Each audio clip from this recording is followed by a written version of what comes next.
is learning to forgive my ego for doing what my ego does. Because it's an ego. And when it's allowed to run rampant and wreak its havoc, when I permit that, it's just going to do that. And so if I can forgive it, it drops away much, much more easily. And then it's almost like I can laugh at the ego and feel this really comfortable, peaceful place of being free from it. Mm-hmm. So I don't know if that resonates with anybody here or how that resonates with you, but it's just something that I have found really kind of fun and playful and powerful in working with that.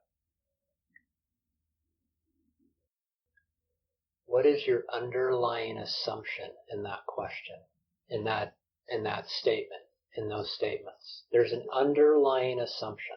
Yeah, that the ego is not me. That it exists. Yeah. I challenge you to go find it. Yeah.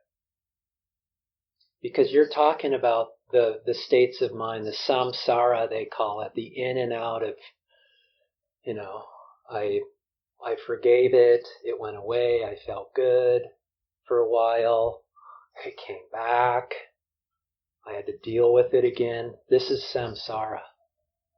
This is suffering. See if you can find it. You will not find it. You will only find yourself. And in that moment, it starts to erode itself.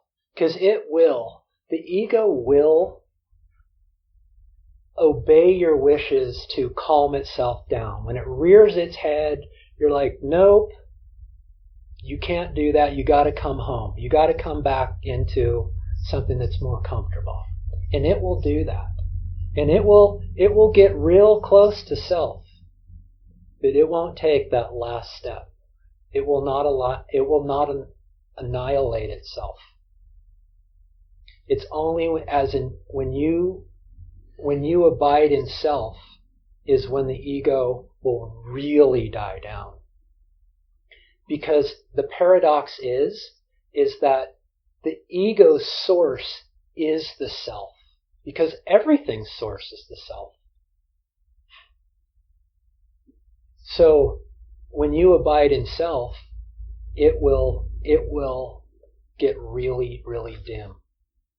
And one of the other paradoxes is that the ego doesn't want to die, and paradoxically, all it longs for is to come home to itself. So there is a tipping point to where you will start to long to go into self-inquiry. Because that is the love of yourself. That's where ego goes to zero.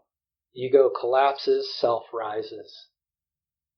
And it stays in that permanent presence.